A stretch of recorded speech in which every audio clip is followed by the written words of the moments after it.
Bonjour, je suis Gaël Châtelain-Berry, bienvenue sur mon podcast Happy Work, le podcast qui vous envoie des ondes positives pour aller travailler. Et d'ailleurs, cette semaine, je vais vous parler de l'une des choses les plus importantes lorsque l'on parle de travailler, la motivation. La motivation au travail des salariés est, bien entendu, l'un des enjeux fondamentaux pour une entreprise. Plus la motivation est élevée, plus l'engagement est élevé, plus la loyauté est élevée et plus la productivité est élevée. Bref, tout est élevé. En résumé, savoir motiver ses salariés est une sorte de Graal en entreprise pour un manager. Ok, une fois ces portes ouvertes enfoncées, pourquoi faire un énième podcast sur la motivation des salariés ? Parce que, à mon sens, les cartes de la motivation ont été totalement redistribuées avec la pandémie. Beaucoup d'enquêtes ont été réalisées durant les années passées qui ont toutes donné les mêmes résultats, dans des ordres différents selon les études, mais les grands gagnants pour motiver ces équipes étaient toujours le salaire, la qualité du feedback et la reconnaissance donnée aux salariés, et bien entendu l'adéquation des valeurs des salariés avec celles de l'entreprise et inversement. Mais ça, c'était avant. Post-confinement. Toutes les études montrent une chute drastique de la motivation des salariés. Suffirait-il d'annoncer une augmentation générale des salaires ? Au-delà du côté totalement irréaliste économiquement de cette idée, il est fort probable que les facteurs de motivation ne soient plus tout à fait les mêmes. En termes de levier, bien entendu, le salaire et la qualité du feedback seront toujours présents. Mais n'en doutons pas, il y a de nouveaux critères qui vont prendre une importance inédite dans les semaines et mois à venir. Le premier de ces critères, c'est la capacité de l'entreprise à communiquer et la transparence de ses managers. Nous entrons dans une période durant laquelle les incertitudes seront nombreuses. Incertitudes sur l'emploi, sur les questions sanitaires, sur la reprise économique. Cela fait beaucoup quand même. Si la seule source d'information sur ces sujets, ce sont les chaînes d'infos continues, probable que le moral des salariés continue à tomber furieusement, ainsi que leur motivation. Chaque entreprise va devoir apporter des éléments concrets aux salariés sur chacun de ces sujets. Pour utiliser ce levier de motivation, aucune zone d'ombre ne devra perdurer. Ainsi, pour avoir une motivation au top, un salarié doit pouvoir répondre aux questions suivantes. La première, suis-je en sécurité si je viens travailler en présentiel ? Mon entreprise a-t-elle pris toutes les mesures nécessaires pour que ma santé soit protégée ? La peur d'être contaminé est réelle et il appartient aux entreprises d'expliquer en premier lieu qu'ils connaissent cette peur et qu'elles la trouvent normale et en second lieu qu'elles agissent pour réduire le risque du mieux qu'elles puissent. À Hong Kong, par exemple, impossible d'entrer dans un magasin ou une entreprise sans masque et sans prise de température. En France, nous imposons le port du masque. C'est bien, mais est-ce que les entreprises ne doivent pas aller plus loin ? Certains diront que c'est inutile ou démagogique. C'est ce que j'ai entendu ce matin à la radio par un chroniqueur que je ne nommerai pas. Cependant, une chose est certaine. Au pire, ces mesures ne servent à rien. Au mieux, elles protègent et surtout, elles rassurent. La deuxième question importante pour les salariés, c'est mon emploi est-il menacé à court ou à moyen terme ? Et si oui, quels sont les leviers sur lesquels je peux personnellement agir pour éviter cela ? La peur de perdre son emploi est particulièrement anxiogène et agit bien entendu sur sa motivation personnelle. Avoir un discours transparent sur les éventuelles menaces qui pèsent sur une entreprise permet d'éviter la pire des choses dans une entreprise, la rumeur. Et enfin, la question à laquelle tout salarié devrait pouvoir répondre, mon entreprise a-t-elle une stratégie claire de reprise à court, moyen et long terme ? Beaucoup d'entreprises ont des stratégies à court et moyen terme, mais toutes ne communiquent pas auprès de leurs salariés sur celles-ci. Bien souvent, ce n'est pas du fait d'une volonté de cacher les choses, mais plutôt d'une idée reçue. La stratégie ne concerne pas tout le monde. S'il est vrai que les décisions stratégiques ne sont pas prises par tous les salariés, si vous souhaitez motiver vos équipes, elles doivent savoir et comprendre pour quelle cause elles se battent. Imaginez une armée qui irait au combat sans connaître ni son ennemi, ni la raison pour laquelle il faudrait qu'elle se batte, et peut-être mourir. Eh bien, si cette armée n'a pas ces informations, très probable que le nombre de désertions augmente. Le deuxième critère, c'est la capacité à s'adapter. Si vous avez envie de démotiver d'un coup tous les salariés, c'est assez simple. Il suffit de leur dire qu'il va falloir rattraper le retard accumulé pendant le premier semestre. Ajouter du stress à l'angoisse ne sera jamais un levier de motivation des salariés. Pour pouvoir motiver, il faut être en capacité de rassurer. Prétendre pouvoir rattraper le retard, c'est comme dire à quelqu'un qu'il va pouvoir monter l'Everest en 24 heures. L'après-confinement, c'est une page blanche. Les entreprises qui vont retrouver un fort taux d'engagement sont celles qui pourront tenir un discours qui ressemblerait à cela. Alors, les amis, écoutez, l'année 2020 sera une année catastrophique, et c'est normal. L'économie mondiale s'est arrêtée pendant 3 mois. Nous ne rattraperons pas le retard, c'est hors de question. Par contre, sur la fin de cette année, nous allons construire des bases solides pour que 2021 soit une année exceptionnelle. Considérez cette période non pas une parenthèse avant de revenir à la normale, mais plutôt une transition pour préparer le monde d'après. En fait, savoir donner une vue court et long terme, dans une période où pendant des mois, l'information principale a été de compter les morts et les contaminés, cela redonne une perspective, cela rebooste l'optimisme.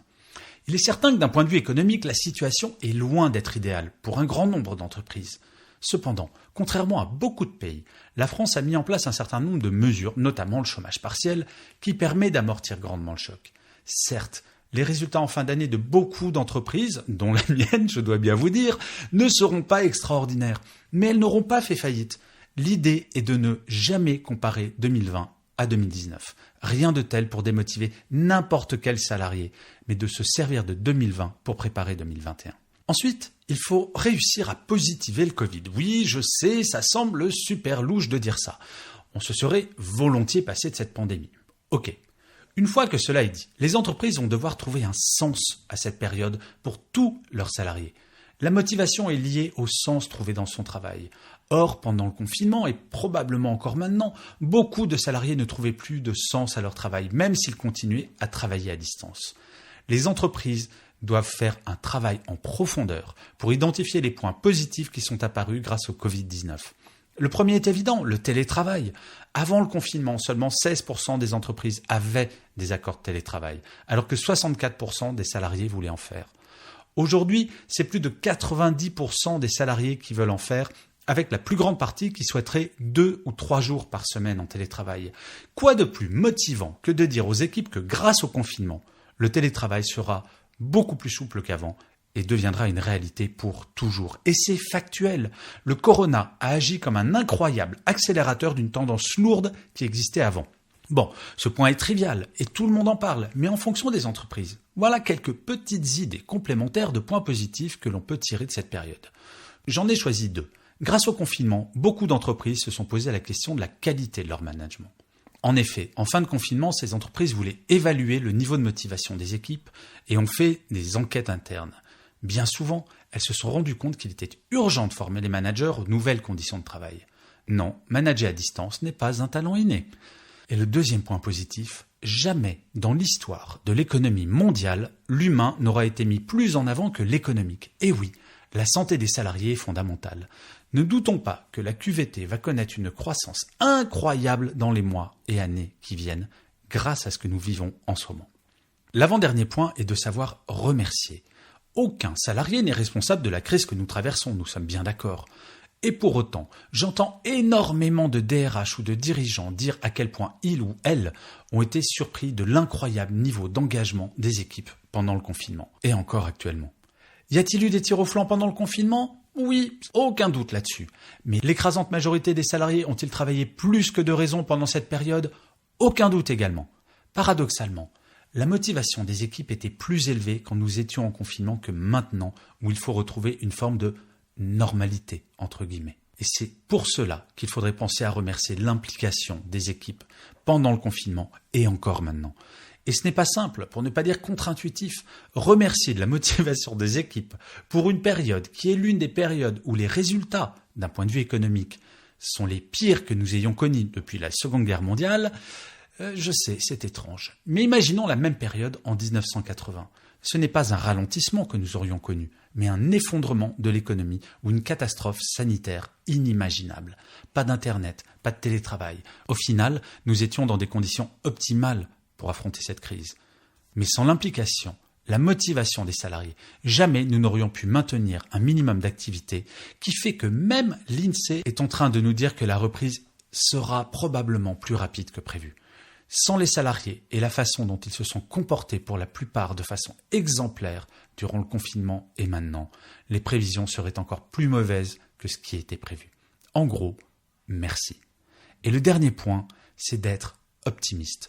Sommes-nous au milieu d'une terrible crise ? Oui. Les mois à venir seront-ils difficiles ? Oui, pour certains secteurs. Y a-t-il le moindre doute sur le fait que 2021 sera une année exceptionnelle si tant est que nous sachions maintenir les gestes barrières et contenir la pandémie? Aucun.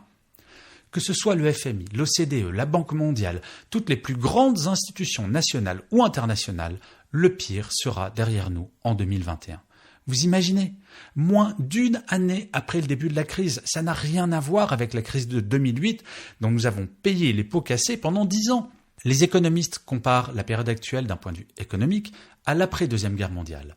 Après cette dernière, la croissance n'a pas explosé en 1946. Il aura fallu le temps de la reconstruction. Motiver ses équipes, c'est parler de moyen et long terme et expliquer que tout ira bien si tant est que nous soyons patients et que nous sachions nous adapter. Il ne s'agit pas d'être bisounours, mais factuel. Non, nous ne sommes pas en train de connaître la fin du monde. Certes, une nouvelle négative fera toujours plus d'audience qu'une nouvelle positive. Et sans vouloir blâmer nos médias, il est vrai que je n'ai pas entendu beaucoup de reportages sur les secteurs qui se portaient bien, sur les secteurs qui envisagent 2021 comme extraordinaire. Chaque entreprise devrait, si son souhait de motiver ses équipes, mettre en avant les sources d'optimisme dans le futur plutôt que celles du pessimisme à court terme. Pour finir, en fait, une chose me semble évidente. Aucune croissance ne sera envisageable sans motivation. Par contre, aucune motivation ne sera jamais obtenue par un simple désir de croissance. Les dirigeants d'entreprise doivent être patients et intégrer le fait que rien ne se fera sans des ressources humaines impliquées. Bien entendu, les complications de trésorerie, de carnet de commandes ne peuvent être niées et bien entendu, il y aura des faillites.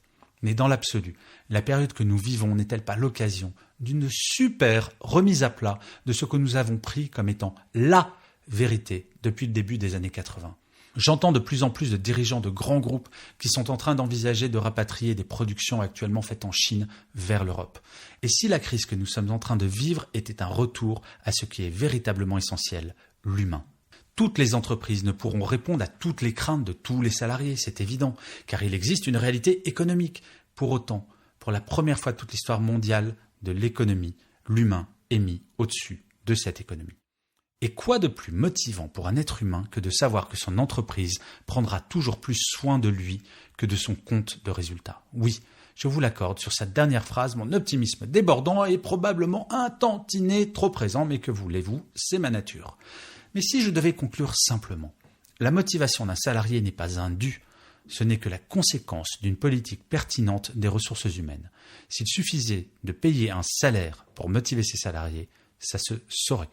Et je finirai comme d'habitude cet épisode de Happy Work par une citation.